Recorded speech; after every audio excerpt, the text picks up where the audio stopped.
For those of you that were around in the very beginning, the phrase, "your second attack each turn gains +1, may bring a smile back to your face.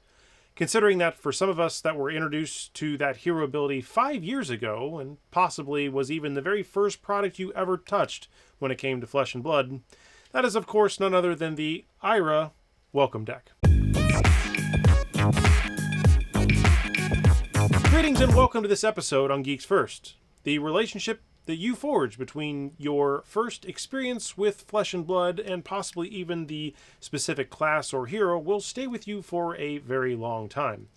I personally am a mechanologist main, but I really like ninja, and I've never really picked it up other than recently when I realized that my main hero, Dash, was probably going to hit Living Legend soon, and I knew my clock was ticking. So with that, I think the ninja class in general would be an excellent second choice for myself, and now I was going to pick up Katsu, but I actually may have another option. With its first printing in 2018 and its second subsequent printings afterward, the game grew, and odds are that your LGS or even possibly somebody that you wanted to learn the game tossed you one of these Ira starter decks, and with a smile on their face said, "Let's have a blast." Now, in 2022, they added some additional languages to the lineup for this deck, available in French, German, Italian, and Spanish. So before I dive into the news, I wanted to start by saying that no matter what class or specific hero you enjoy, odds are that you pick the game up in one of two ways. First, you came with the Ira Welcome deck back in the day and are familiar with this hero, which means that it would be a bittersweet callback to the days of old, when the game was much smaller and the pool of heroes was much thinner. Or second, if you started later, with the advent of Blitz decks, or now the First Strike decks, namely the Terra and Aurora, these decks allowed you to have a greater selection of a hero to just rip right out of the box and begin playing with your friends at the table. So either way, welcome to the world of Flesh and Blood.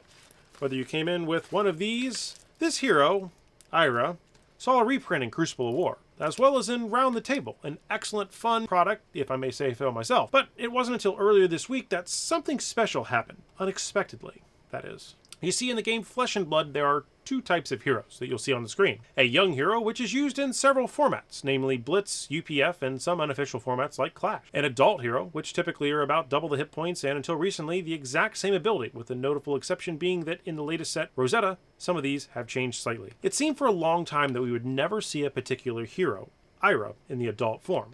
Or so that's what the fans were led to believe. With every new ninja class set, we were collectively looking and wondering, would we see an adult Ira? We had a few sets that had focuses on ninja, like Outsiders, that came and went, and heck, I thought maybe even Part the Mistveil would have it, but nope, that did not happen. So for the 5th anniversary, Flesh and Blood seemed to reach back into their metaphorical hat and pulled out a rabbit, or in this case, an adult Ira. And I couldn't be more happy that they have revived this hero's story arc, which is near and dear to almost everybody who's ever played that, and I know it's near and dear to my heart. I mean, I'm wearing a ninja shirt right now. To quote something LSS said, 5 years, one dream. People from all walks of life coming together in the Flesh and Blood through the common language of great games. An unforgettable milestone in the challenging industry through unprecedented global events. We couldn't have made it this far without you. Here's how we're saying thanks. Now, in the news article published on September 8th, 2024, titled The 5th Anniversary, there was a wonderful video showcasing the amazing news. Now, I won't be playing or reading directly from that article verbatim, so to speak, but it's definitely worth a read if you have a connection to any of the early years in Flesh and Blood, or heck, you don't know anything about it, and you just kind of want a good history lesson to fill in the gap. Part of the 5th Anniversary Showcase is a tournament that will have options for players to receive a Japanese language anime art Scarlet Revenger, which is the new revealed adult Ira from the decks. It's so amazing.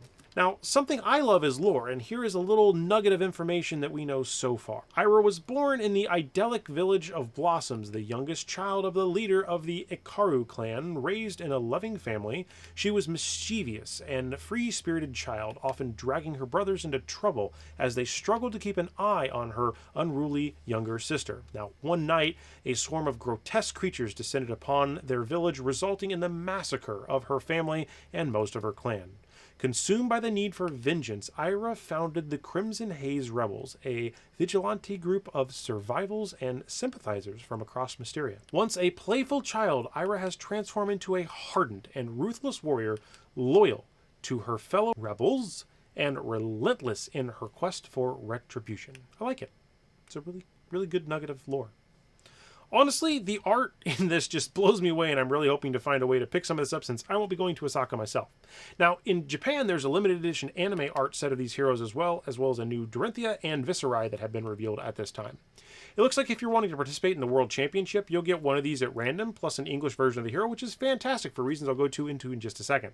Now, the cherry on the top is from November 1st through November 3rd, the special 5th anniversary celebration event are taking place across all the LGSs worldwide that are participating. Now, joining the celebration, you will get your own Ira Scarlet Revenger for participating, which is the same English version of the Scarlet Ira Revenger that is available at the Osaka World event. That is phenomenal. I am happy about this. The significance of having this hero available at your LGS compared to the other ways like to get the Blaze, which was only available at special events such as Gen Con, means that there should be much more receptiveness to being able to obtain this hero, which is amazing, awesome, simply, period. Thank you, LSS. I think they actually were listening. To wrap up, who knows, this also may be the mysterious armory deck that we might see next before the end of this year that was kind of announced at the keynote for Rosetta, or it may even be Terra. Heck, it might even be a totally new hero, but my gut says it's now either Ira or Terra. So what do you think? Will this be your first time playing Flesh and Blood? Who was your first hero when you played Flesh and Blood? And will you be playing at any of the Ira events? Until next time, may your games be fun and your friendships grow. Cheers. If I could talk, this video would be 1,000,000 times shorter. But I can't talk. I am what they refer to suck at English. Oh. And happy birthday. This literally was filmed the day you were born. So if you ever watch this in the future, I hope your life has been well.